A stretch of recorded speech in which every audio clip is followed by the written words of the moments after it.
یہ روایت آپ کو مشکات شریف کے اندر بھی مل جائے گی اور مسلم شریف کے اندر بھی مل جائے گی۔ حضرت سیدنا ابن عباس رضی اللہ تعالیٰ عنہ روایت کرتے ہیں، فرماتے ہیں کہ ہم چل رہے تھے نبی پاک صلی اللہ علیہ وسلم کے ساتھ، یعنی حضرت ابن عباس کا انداز روایت یہ بتاتا ہے کہ حضور کے ساتھ ابن عباس کے علاوہ اور صحابہ اکرام بھی تھے جو آپ علیہ السلام کے ساتھ چل رہے تھے۔ کہتے ہیں مکہ اور مدینہ کے درمیان کوئی جگہ تھی، تو ہم وہاں سے گزر رہے تھے تو اللہ کے محبوب علیہ السلام نے ارشاد فرمایا کہ یہ کون سا جنگل ہے جہاں سے ہم گزر رہے ہیں؟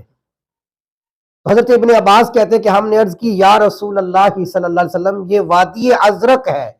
ازرق نامی جنگل ہے جہاں سے ہم گزر رہے ہیں اس وقت۔ تو سرکار دو عالم صلی اللہ علیہ وسلم نے ارشاد فرمایا میرے صحابہ میں یہاں پر دیکھ رہا ہوں موسیٰ علیہ السلام کو۔ حضور نے فرمایا کہ میں موسیٰ علیہ السلام کو دیکھ رہا ہوں، اور ابن عباس فرماتے ہیں حضور نے یہ فرمانے کے بعد پھر حضرت موسیٰ علیہ السلام کے رنگ کا بھی تذکرہ فرمایا کہ ان کی رنگت ایسی ہے،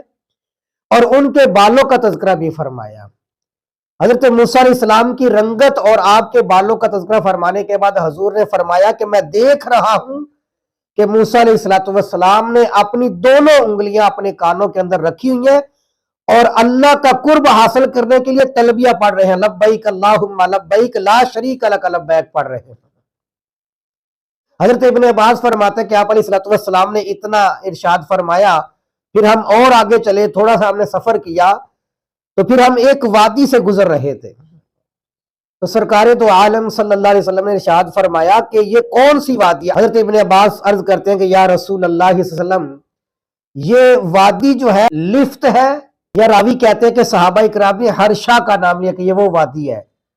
تو آپ علیہ السلام نے ارشاد فرمایا کہ میں دیکھ رہا ہوں یونس بن متا کو علیہ السلام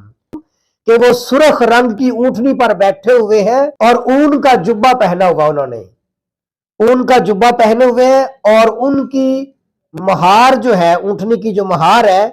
وہ کھجور کے پتوں سے بنی ہوئی ہے، اور حضور نے فرمایا کہ میں دیکھ رہا ہوں کہ وہ یہاں سے گزرتے ہوئے تلبیہ کہتے ہوئے اللہ کی بارگاہ میں جا رہے ہیں، اللہ کا قرب حاصل کرنے کے لیے تلبیہ پڑھ رہے ہیں، لبیک اللہم لبیک لا شریک لک لبیک۔ یہاں تک تو حدیث مبارکہ جو آپ کو مسلم شریف اور مشکات شریف کے اندر مل جائے گی۔ اب یہ ذہن میں آ رہا ہوگا کہ موسیٰ علیہ السلام کو حضور نے کیسے دیکھا اور حضرت یونس بن متا کو کیسے دیکھا آپ علیہ السلام نے؟ تو اس کے کئی علماء کرام نے جواب دیے۔ پہلا جواب تو یہ ہے کہ اللہ تبارک و تعالیٰ کے لیے کوئی بعید نہیں ہے کہ اللہ تعالیٰ اپنے انبیاء کرام کو اور خصوصاً آپ علیہ السلام کو معجزتاً ایسی چیزیں دکھا دے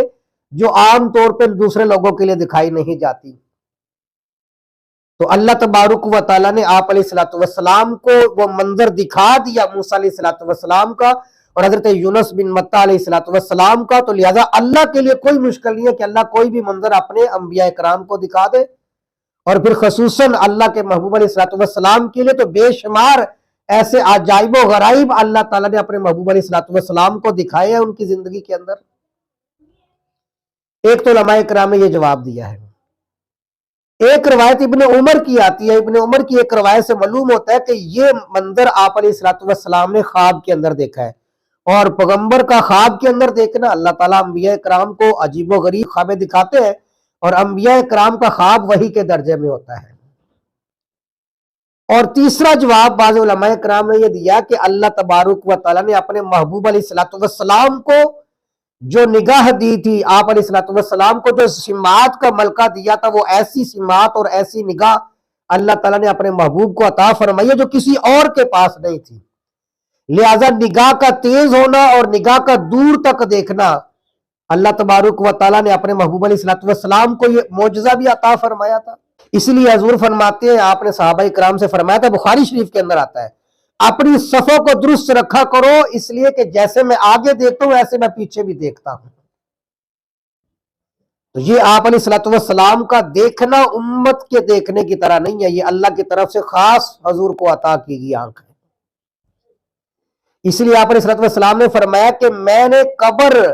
کے اندر جو عذاب دیکھا ہے، اتنا ہولناک اور خوفناک میں نے عذاب کسی کا نہیں دیکھا جو عذاب قبر میں دیا جاتا ہے۔ اور پھر آپ نے فرمایا کہ اگر میں تمہیں دکھا دوں کہ قبر کے اندر کیا معاملہ ہوتا ہے، جو کچھ میں دیکھتا ہوں، تو آپ علیہ السلام نے فرمایا کہ تم لوگ مردوں کو دفنانا چھوڑ دو۔